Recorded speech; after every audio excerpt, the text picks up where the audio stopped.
What's Love Got to Do with It is the fifth episode of the fifth season of All Grown Up, and I thought this one was pretty decent. We have two main parts of the narrative, one focusing on Angelica and one focusing on Chuckie.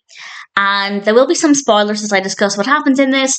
And Chuckie's story is, I think, the one that's probably most relatable for a lot of people because Chuckie is playing tennis. He's part of the tennis club with Phil and Tommy, but he's worried about getting changed and showering in the locker rooms afterwards. So he tries to just not sweat. He tries to play tennis in a way that will hopefully make him not sweat. But obviously that's not very practical, so he has to find a way to resolve this problem. And as I said, there are spoilers as I talk about what happens. And ultimately, Chuckie ends up going in the showers in the locker room, and he realizes it's not a big deal. People aren't staring at him.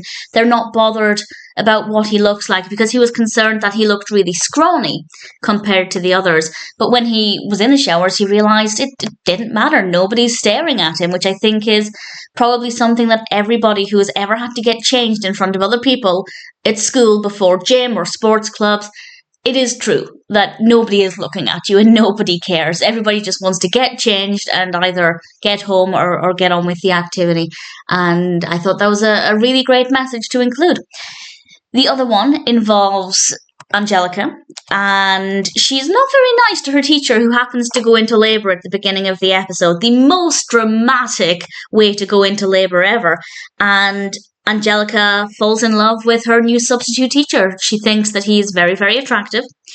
And unfortunately, he's not as lenient as Angelica's original teacher, and he won't bend the grades for her. And she has to try and find a way to sweet talk him to get better grades. But what actually happens is he ends up encouraging her to be the best version of herself because he tells her that she has the ability to get those grades because of her hard work.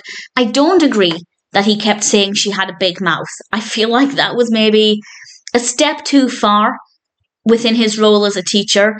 But at the same time, I feel like Angelica did need to hear these things, and she did need to realize that actually she could be amazing. And a lot of it is about debating. We get to see Angelica and some of the others trying to debate things. And actually, I think Angelica would be brilliant at debating. I think she's very headstrong, very opinionated, and we get to see a bit of this. Also, her talk on the right to bear arms, really thoroughly enjoyed it. Probably doesn't go in the way anybody would expect, but it definitely went in a way that I think was quite true for Angelica. So I thought that was pretty good as well. All things considered, not a bad episode. I don't think What's Love Got to Do with It is ever going to be a favourite. Not even a favourite from season 5. But nevertheless, we have a lot of great messages in here. The narrative flows really well, and ultimately, it's not a bad episode.